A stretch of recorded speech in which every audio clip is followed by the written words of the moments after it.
Bismillahirrahmanirrahim. Assalamualaikum warahmatullahi wabarakatuh. Alhamdulillahirabbil alamin. Wassalatu wassalamu ala nabiyyi rahmatan lil alamin. Nabiyina Muhammadin wa ala alihi wa ashabihi ajma'in. Amma ba'd. Jamaah salat maghrib kaum muslimin wal muslimat rahimani wa rahimakumullah. Alhamdulillah kita bersyukur kepada Allah Subhanahu wa taala.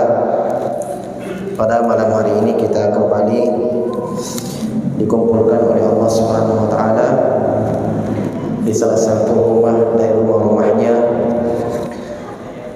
guna melaksanakan kewajiban kita sebagai umat Islam, sebagai hamba Allah Subhanahu wa taala, salat berjamaah. Dan alhamdulillah kita kembali melanjutkan kajian rutin kita dalam mengkaji tafsir Al-Quran, tepatnya di tafsir Juz Amma. Kita masih di dalam surah An-Naba, surah An-Naba yang berarti berita. Allah Subhanahu wa taala berfirman, amma yatasaalun anin naba'il 'adzim alladzi hum fihi mukhtalifun kalla saya'lamun thumma kalla saya'lamun.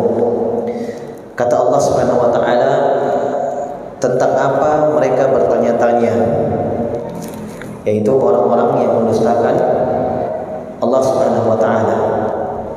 Mereka bertanya-tanya tentang anin naba'il 'adzim, tentang berita yang besar. Alladzi hum fihi mukhtalifun, yang dulu mereka perselisihkan. Kita sudah jelaskan bahwa berita yang besar ini ada beberapa penafsiran dari kalangan ahli tafsir, dan semuanya benar. Paham ya? Semuanya benar. Ada yang mengatakan berita yang agung ini yang mereka dustakan. Jadi di sini mereka bertanya-tanya, berselisih, bukan tanya ingin tahu, ya, tetapi mereka memang mendustakan berita itu, berita yang besar itu. Mereka tidak mempercayainya. Nah, sebagian ahli tafsir menyebutkan berita yang besar ini adalah Al-Quran. Sebagian lagi menyebutkan berita yang besar yang dimaksud adalah tentang hari berbangkit, tentang hari kebangkitan setelah mati. Dan dua-duanya benar. Ya, dua-duanya benar. Ada yang mengatakan berita yang besar ini adalah tentang kenabian, kerasulan. Benar juga. Karena memang tiga-tiganya mereka dustakan. Ya, dan tentang kerasulan Nabi sallallahu alaihi wasallam, tentang hari berbangkit, semuanya ada dalam Al-Qur'an. Semuanya ada dalam Al-Qur'an. Berarti ketiga penafsiran ini tidak bertentangan. Paham ya? Nah, ini penting ini jamaah sekalian. Jadi dalam Al-Quran itu, dalam menafsirkan Al-Quran itu, ketika datang semacam penafsiran yang dilihat seakan-akan bertentangan, kontradiksi, itu sebenarnya tidak. Kalau kita belajar, ya. Jadi penafsiran yang berbeda-beda datang dari sahabat, datang dari murid-muridnya sahabat, itu sebenarnya tidak bertentangan, tidak berbeda. Dicontohkan begini, misalnya ada orang dari kampung bertanya kepada saya tentang apa itu roti. Saya ditanya, apa itu roti? Nah, saya tunjukkan roti tawar. Ini roti. Oh, ini roti. Dia tanya lagi orang lain, apa itu roti? Ditunjukkan roti isi coklat. Ini roti namanya. Datang lagi, dia tanya lagi orang lain, yang mana itu roti? Ditunjukkan roti pawang. Semua roti memang benar. Jawabannya tidak ada yang salah. Paham ya? Al-Quran begitu, ketika ditafsirkan Allah berfirman, wa'tasimu bihablillahi jami'an wa la tafarraqu. Allah berfirman, berpegang teguhlah kalian dengan tali Allah. Habl itu tali artinya bahasa Indonesianya. Nah, datang penafsirannya dari murid-muridnya sahabat. Tali Allah ini adalah yang dimaksud adalah Al-Quran. Ada yang mengatakan tali Allah di sini adalah sunnahnya Nabi, petunjuknya Nabi. Ada yang mengatakan tali Allah di sini dimaksud adalah la ilaha illallah. Semua benar. Semua benar. Al-Quran mengajarkan untuk mengesahkan Allah Subhanahu wa taala, mentauhidkan Allah, itulah la ilaha illallah. Petunjuk Nabi juga semuanya dari awal hingga akhirnya. Petunjuk hidayah mengarah kepada la ilaha illallah. Jadi tidak bisa kita katakan perselisihan ini ada silang pendapat, berselisih, bertentangan, kontradiksi, tidak. Hanya mereka terkadang menafsirkan ayat itu dengan jenisnya. Nah, sama dari contoh roti. Begitu dalam tafsir. Nah, itulah hebatnya. Itulah dari cara Allah Subhanahu wa taala mengajarkan manusia.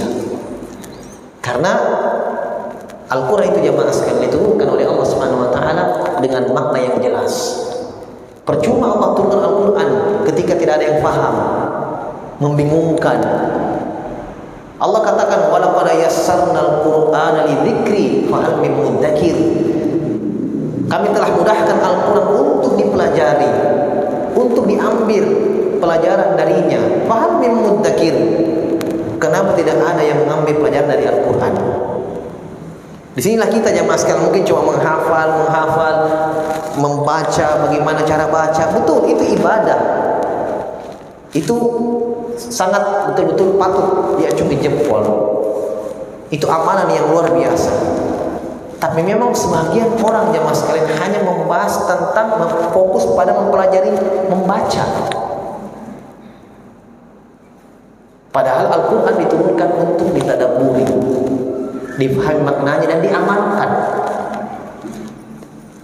Datang ucapan seorang alim besar, muridnya Ibnu Abbas, muridnya Ibnu Mas'ud, ya, namanya Abu Abdurrahman As-Sulami.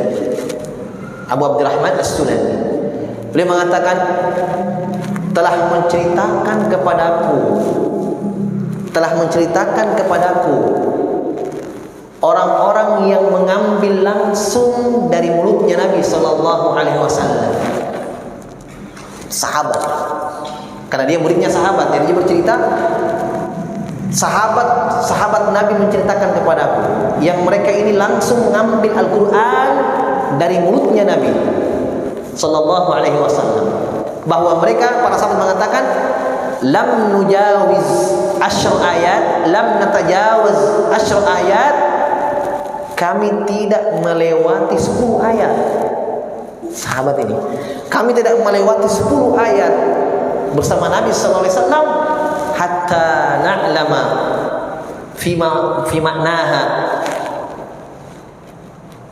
sampai kami paham maknanya apa dan kami amalkan ayat itu, baru pindah ke ayat yang lain. Subhanallah, 10 ayat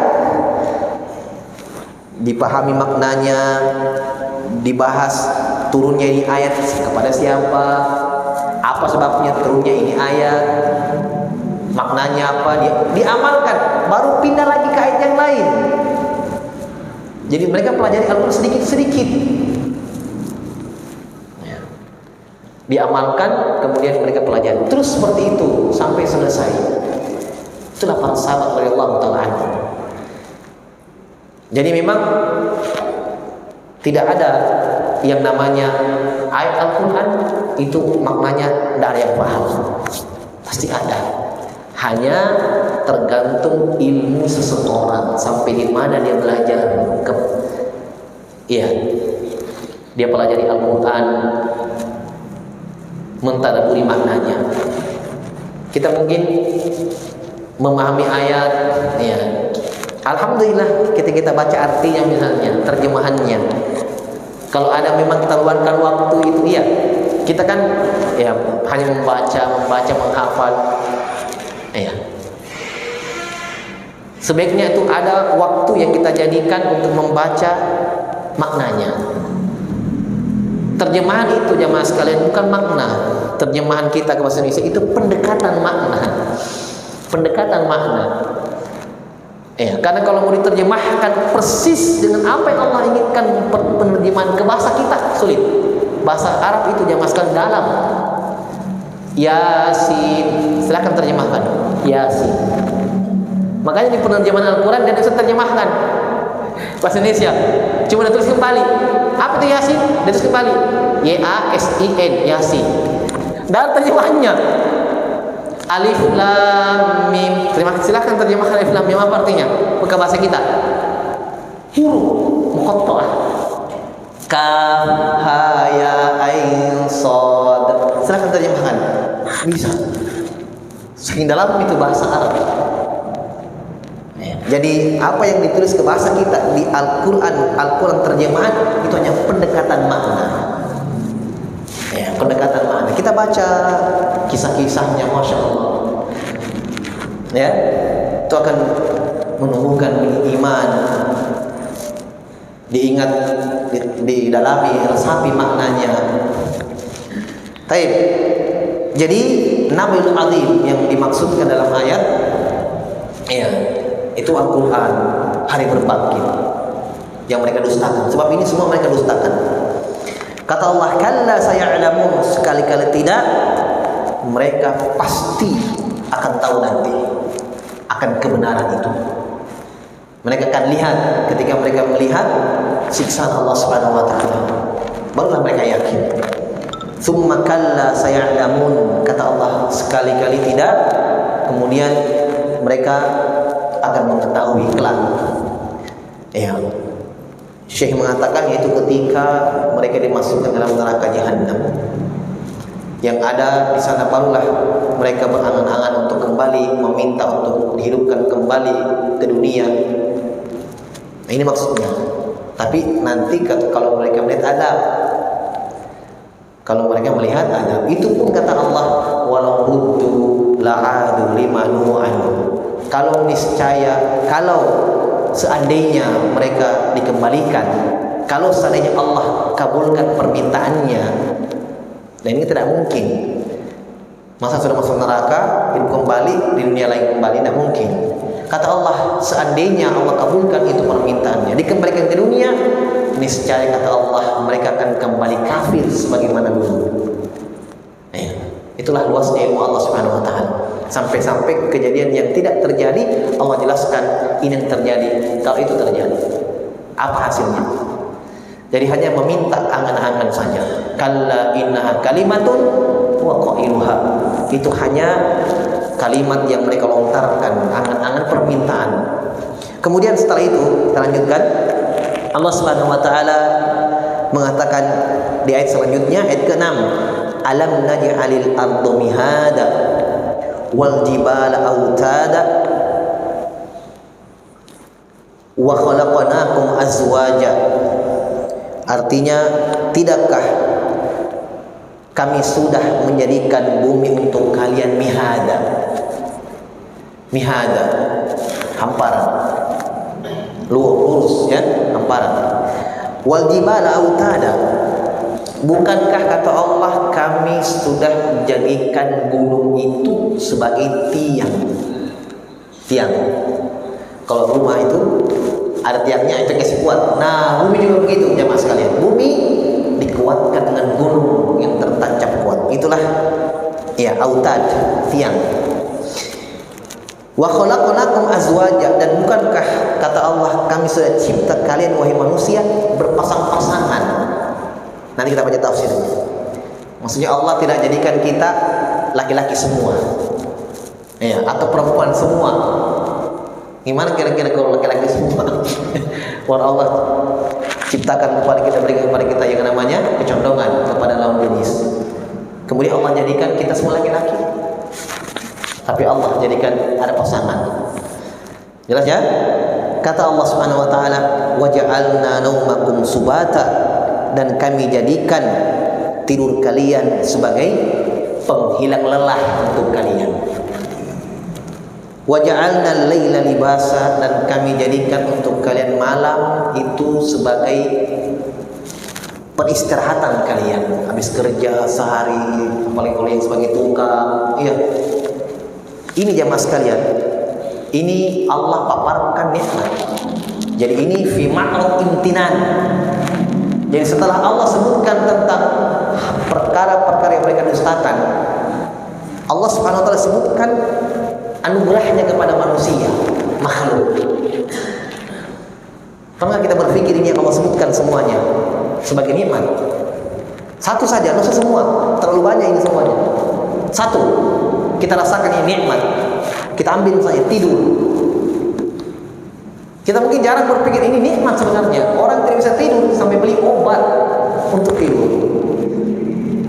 Apalagi kalau pulang kerja enaknya itu pasti istirahat, hilang capek. Itulah waja'alna laila libasa waja'alna naumakum subata waja'alna laila libasa. Kami jadikan tidur kalian sebagai penghilang lelah, ya, penghilang, peristirahatan. Malam sebagai libas, libas pakaian. Tapi kenapa Allah katakan malam sebagai libas, sebagai hal yang mengistirahatkan kalian? Waja'alna nahara ma'asya, kami jadikan siang sebagai waktu untuk mencari kerja, mencari penghidupan, mencari rezeki. Ini juga nikmat. Nanti akan sebutkan tafsirnya. Wa banaina fawqakum sab'an shidada, dan bukankah kami telah membangunkan untuk kalian 7 bangunan yang berlapis. Apa ini? Langit. Kemudian waja'alna siraja wahaja, dan bukankah kami telah jadikan kalian satu makhluk yang ada cahayanya dan bersinar, terik, yaitu matahari. Nikmat, masya Allah. Allah sebutkan nikmatnya matahari, bukan segala mataharinya, tapi cahaya yang panas. Wahaj, ikan kering. Baju kita cuci, kering. Pernah kita pikir iya nikmatnya di matahari cahayanya. Jadi jangan mengeluh, bambana, kau butuh juga itu panas. Iya, tidak ada matahari kita minta, kapan kayaknya ada matahari? Ada matahari, mengeluh bisa yang bambam. Kalau tidak ada matahari 10 hari gimana? Hujan terus, kita minta matahari. Kasih matahari, mengeluh panas. Itu manusia. Iya kan? Tapi matahari itu nikmat ya mas kalian. Kata Allah Subhanahu wa taala, wa anzalna minal mu'sirati ma'an thajjaja, dan kami jadikan untuk kalian, kami turunkan kepada kalian dari awan itu hujan yang lebat. Nikmat juga. Petani itu masakan, masya Allah. Yang punya sawah, yang punya ladang, yang punya kebun, sampai kalau panas kemarau minta hujan. Linukhrija bihi habban wa nabata, agar kami keluarkan dengan sebab air yang turun itu nabata, tumbuhan. Iya, wa jannatin alfafa, dan kami tumbuhkan kebun-kebun yang rindang, yang subur. Iya. Syekh jelaskan di sini dari ayat yang tadi, ma an'amna 'alaikum bi ni'amil jalilah faja'alna lakum al-ardha mihada. Kata beliau rahimahullah, di sini Allah sebutkan apa-apa yang kata Allah saya anugerahkan kepada kalian, saya berikan nikmat untuk kalian dari nikmat-nikmat yang agung ini. Makanya sangat kuat kalau dikatakan berita yang besar yang mereka dustakan itu, ya apa yang disebutkan tadi, memang itu maknanya hari berbangkit, Al-Quran. Karena Allah sebutkan di sini nikmat-nikmat. Kalau kita kaitkan, ketika kalian mendustakan hari berbangkit, kalian tidak percaya itu, kalian menganggap kalau mati sudah selesai, kalian dustakan adanya dibangkitkan dari tulang belulang yang sudah hancur, berdiri di depan Allah Subhanahu wa taala untuk dihisab, kalian ingkari itu. Coba perhatikan nikmat-nikmat yang saya sudah berikan. Itu menunjukkan akan adanya hari berbangkit. Gitu. Itu bukti, tanda bahwa adanya hari kebangkitan. Allah sebutkan bumi saya jadikan untuk kalian hamparan. Maksudnya apa? Ketika Allah cipta kita untuk ibadah, jemaah sekalian, wa ma khalaqtul jinna wal insa illa liya'budun. Tidaklah saya menciptakan jin dan manusia melainkan untuk beribadah kepadaku. Jelas? Allah Subhanahu wa taala demi untuk kesempurnaan kita wujudkan tujuan tadi dicipta kita itu ibadah, Allah mudahkan sarananya. Ngerti? Karena kalau Allah perintahkan kita untuk ibadah kemudian Allah sulitkan sarananya, percuma. Beban, tidak sanggup kita. Saya perintahkan, kata Allah, saya perintahkan untuk ibadah. Terus sarana untuk ibadah disulitkan, ditutup jalannya. Terus apa kita diperintah kemudian sarananya ditutup? Nah, untuk menyempurnakan, memudahkan tujuan kita dicipta, Allah sebutkan ini semua. Ini sarana-sarana ibadah. Supaya tenang kita sholat, tenang kita ibadah. Bumi lurus. Kita tinggal di atas, ke masjid jalan kaki enak, kita tinggal rumah bangun di atasnya, kita kerja juga tenang. Itu bumi. Kita injak, kita diturunkan oleh Allah Subhanahu wa taala untuk kita.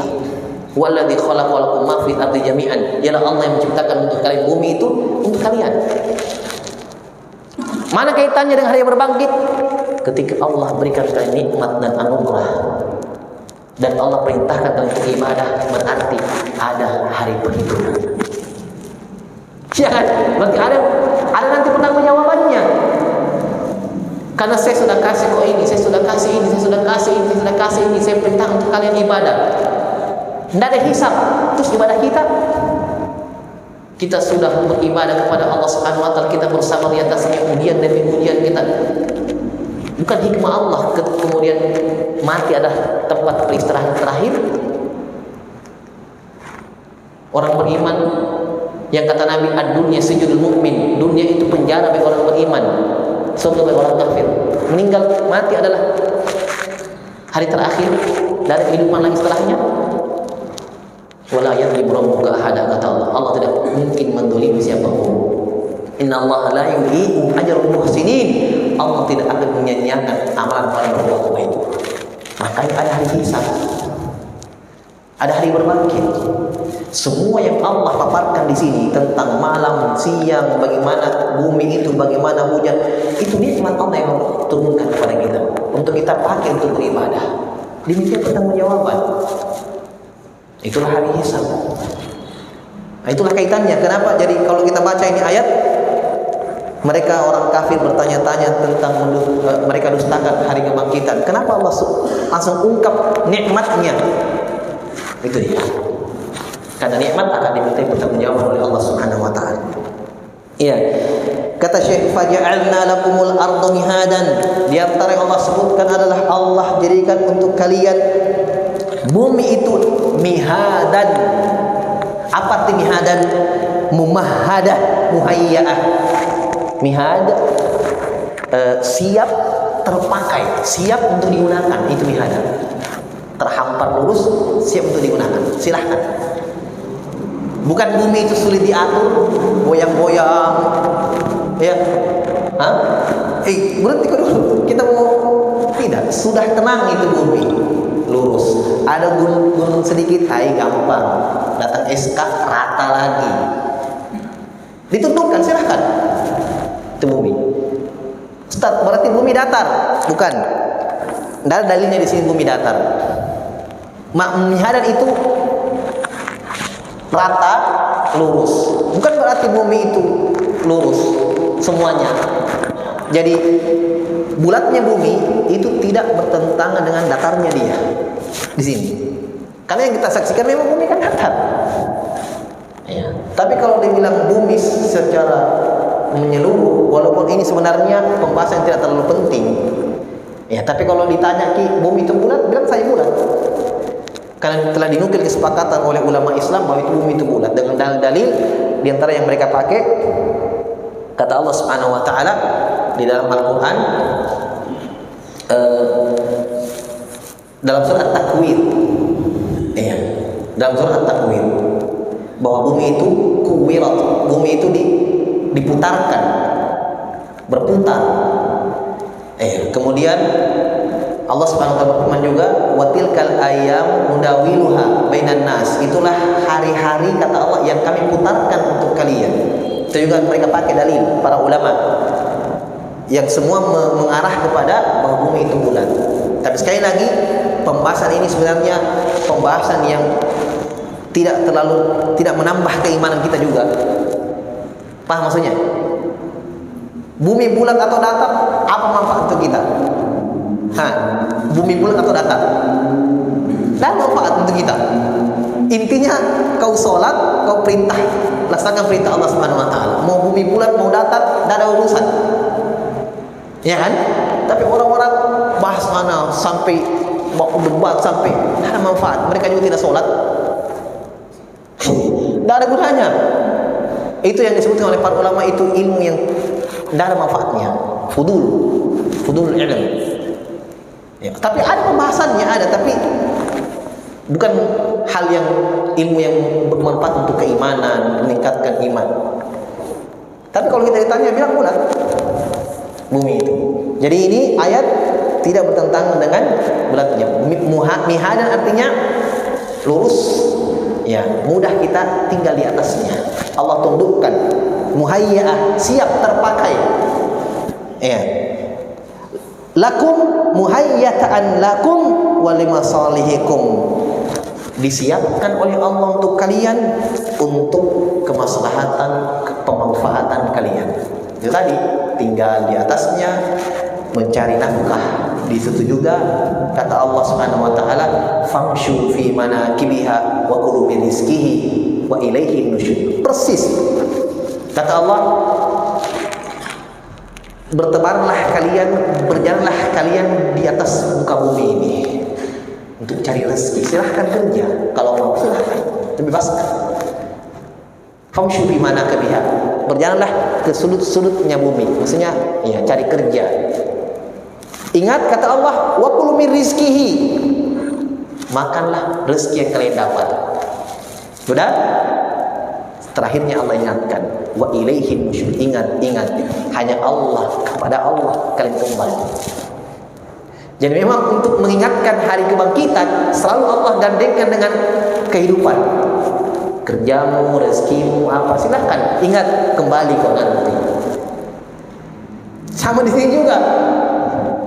Tentang berita yang mereka ingkari itu orang-orang musyrikin jahiliyah, yaitu hari berbangkit, Allah ungkap nikmat yang kalian manfaatkan di dunia, kehidupan kalian, supaya kalian ingat bahwa ada hari berbangkit, ada hari kebangkitan. Untuk maslahat kalian seperti apa? Minal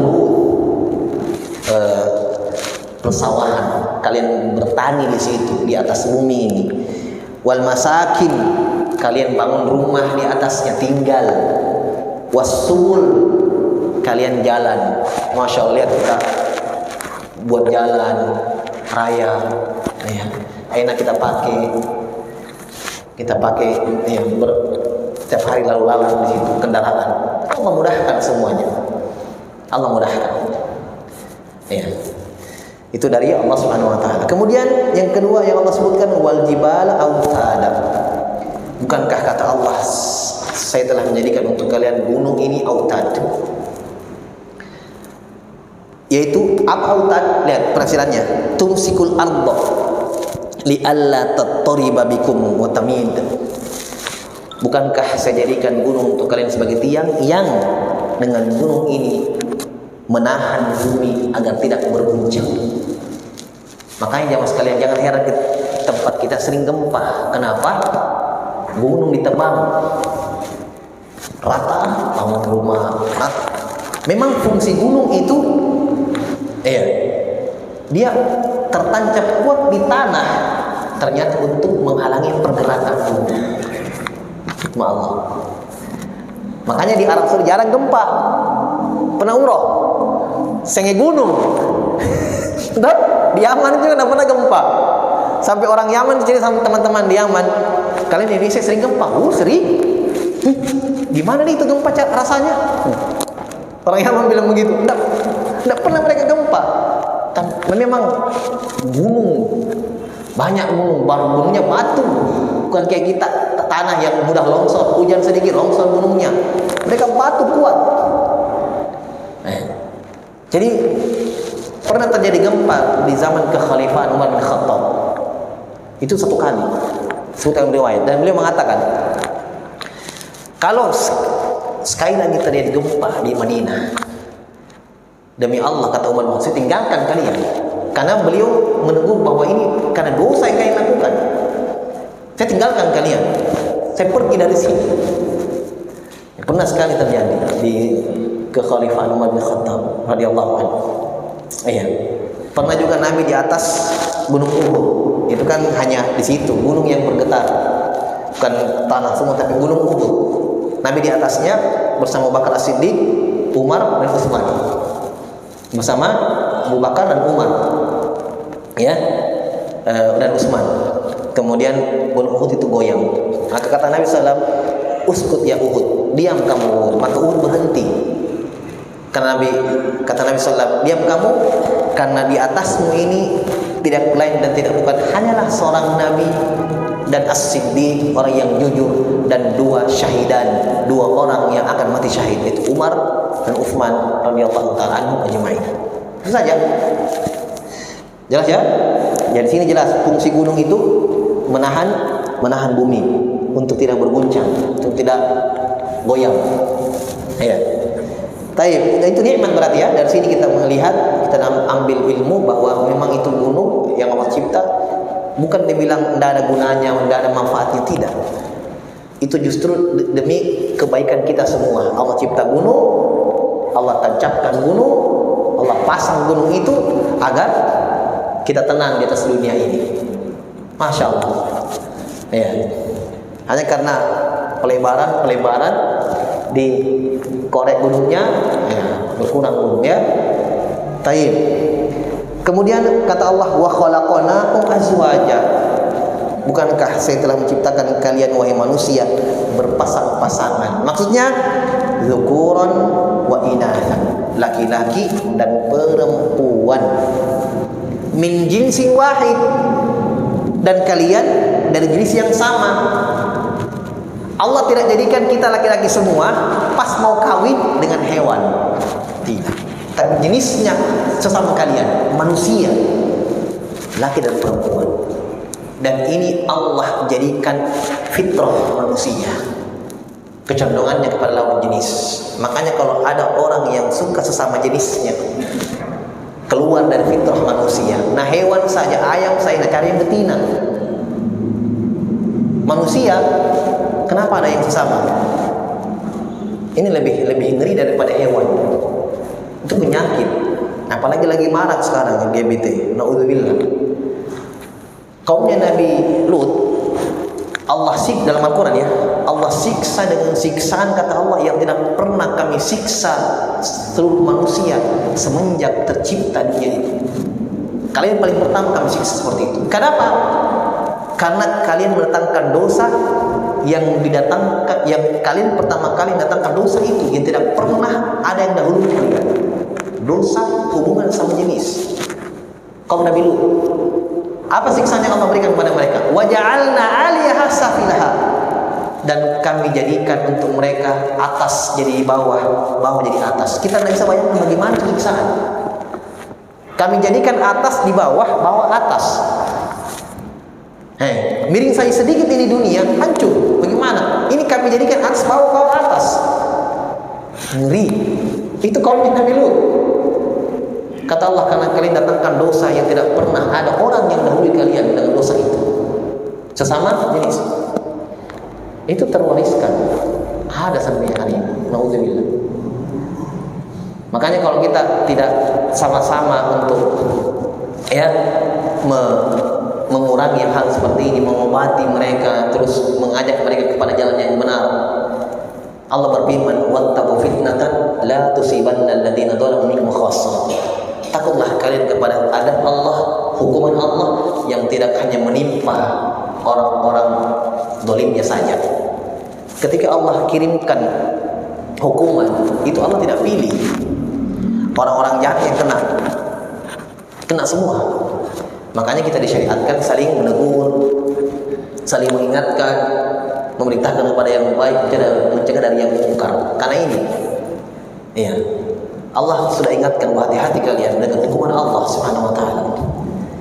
Taib.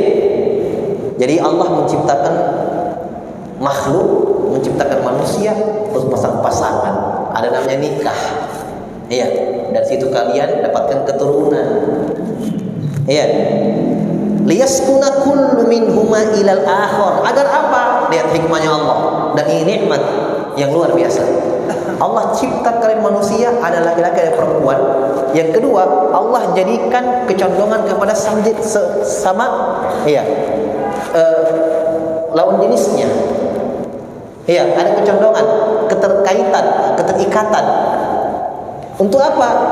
Liyaskuna kullu minhuma ilal akhar, agar tenang hidupmu. Masya Allah, tenang. Ada istri. Ya, ada orang kalau banyak pikirannya belum nikah, tapi kalau sudah tenang. Ya, waja'ala bainakum mawaddatan wa rahmah litaskuna ilaiha, agar kalian tenang bersamanya. Itu hikmahnya. Ya, agar kalian tenang bersamanya dan kalian bisa saling mencintai dan saling mengasihi sama kalian. Fatakunal mawaddata warahmah, dan agar kalian saling mencintai dan saling mengasihi.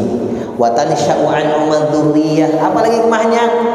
Allah jadikan pasangan agar kalian mendapatkan keturunan. Ya, agar mendapatkan apa? Makanya Nabi, salah satu nasihatnya Nabi kalau mau menikah, tazawwaju wadudal walud. Wahai para laki-laki, wahai umatku, carilah perempuan atau nikahilah yang memiliki sifat mencintai dan subur. Ya. Yang bisa melahirkan banyak, yang subur. Itu anjuran Nabi kalau mau menikah. Kenapa? Agar kalian dapatkan keturunan yang soleh, yang baik. Jelas ya? Itu hikmah Allah Subhanahu wa taala. Taib. Wa fi dimni hadzal imtinan biladzatil mankih. Dan dari kandungan anugerah ini yang paling besarnya adalah agar kalian mendapatkan kenikmatan, kelezatan menikah itu. Ya. Dan subhanallah, di antara rahmat Allah Subhanahu wa taala, ketika seorang suami istri berhubungan, dia sudah dapatkan kenikmatan ini. Tapi di antara rahmat Allah Subhanahu wa taala, ketika dia meniatkan kebaikan, dapatkan pahala. Mendapatkan pahala. Sebagaimana Nabi ditanya, ya Rasulullah, ketika seorang itu meletakkan syahwatnya kepada yang haram, kemudian ada yang meletakkan syahwat kepada yang halal, dapat pahala? Kata Nabi, iya.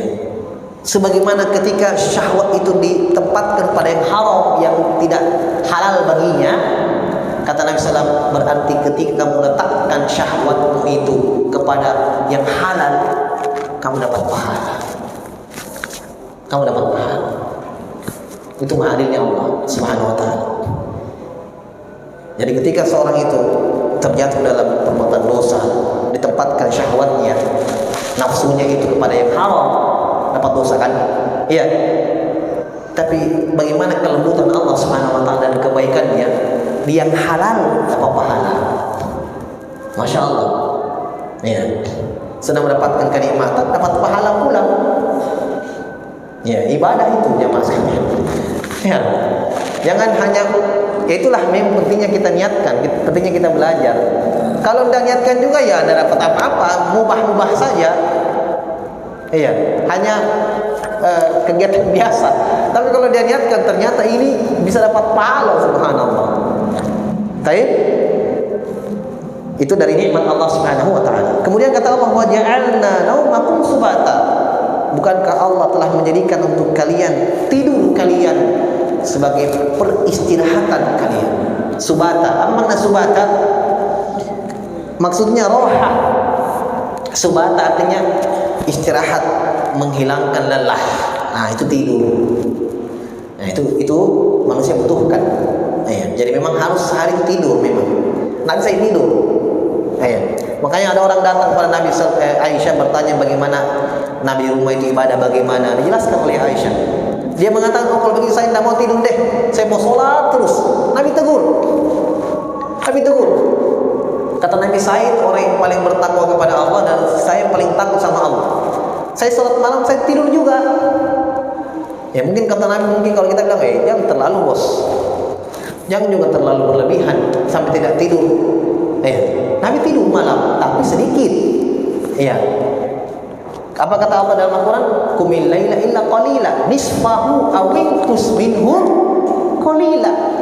Nah, kata Allah, bangunlah tengah malam. Setengahnya atau lebih sedikit lagi tidurmu. Yang penting ada tidur. Qumil laila illa qalila, nisfahu aw inqus minhu qalila. Setengahnya tengah malam atau lebih lagi. Itu ada tidurnya. Tidak tidur satu malam juga, ya. Sebagai rohatan lakum. Wa qat'an li ashghalikum. Malam Allah jadikan untuk kalian sebagai pemutus kesibukan kalian. Nah, bukan berarti malam itu tidak boleh kerja, bukan. Silahkan kalau kerja malam, bahaya itu kalau kita berarti di sini berdosa orang kerja malam. Balas penjual sari lauk kah? Martabak apa? Malam-malam kalau menjual pekerjaannya orang. Hanya di sini Allah jelaskan itu nikmat bahwa siang itu kerja, malam istirahat. Tapi kalau tidak bisa, ya bukan berdosa.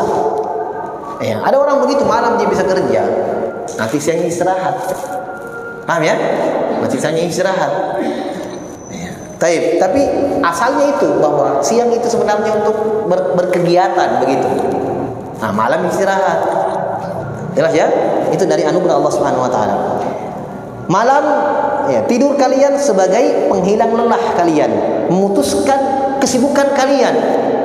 Allati mata tamadat, yang kesibukan kalian di siang hari itu. Kalau terus malam lanjut lagi besok, ya terus berkegiatan, adarrat bi abadanikum, sangat membahayakan tubuh kalian. Iya jelas. Orang kerja lembut apa, mata sudah begini, paksa pakai kopi lagi, impus. Iya kan? Coba. Jamin lama-lama berapa hari mau 3 malam tidak tidur, 4 malam kerja terus. Bukan robot. Nggak bisa, robot mungkin saya istirahat. Mobil saja yang mesin butuh istirahat juga. Nah, pernah kita pikir ini nikmat, ternyata tidur itu luar biasa malam. Ya, faja'alallahu al-laila wan-nauma yakshan nas. Maka Allah jadikan di sini malam dan tidur yang menutupi manusia. Tidur, maksudnya tertutup, putus dari kegiatan-kegiatannya agar kembali fresh, segar kembali. Masya Allah. Ya, litanqati'a harakatuhum, agar terputus semua kegiatan-kegiatannya. Ini kaki, tangan, mata, otaknya harus istirahat memang. Itulah tidur. Ada juga tidurnya orang mungkin 2 jam, 3 jam tapi berkualitas. Kita bangun enaknya dirasa, padahal cuma 1 jam 2 jam tidurnya tapi berkualitas. Tidur tenang, tidak ada yang ganggu. Masya Allah. Itu nikmat ya. Taib. Litanqati'a harakatum ad-darrah, agar terputus kegiatan-kegiatan kalian yang membahayakan kalau terus-menerus. Wa tahsulu rahatuhum an-nafiyah, dengan tidur mereka di malam hari itu terwujudlah ya ketenangan untuk jasadnya, santai kembali, ya, bisa beraktivitas lagi kembali.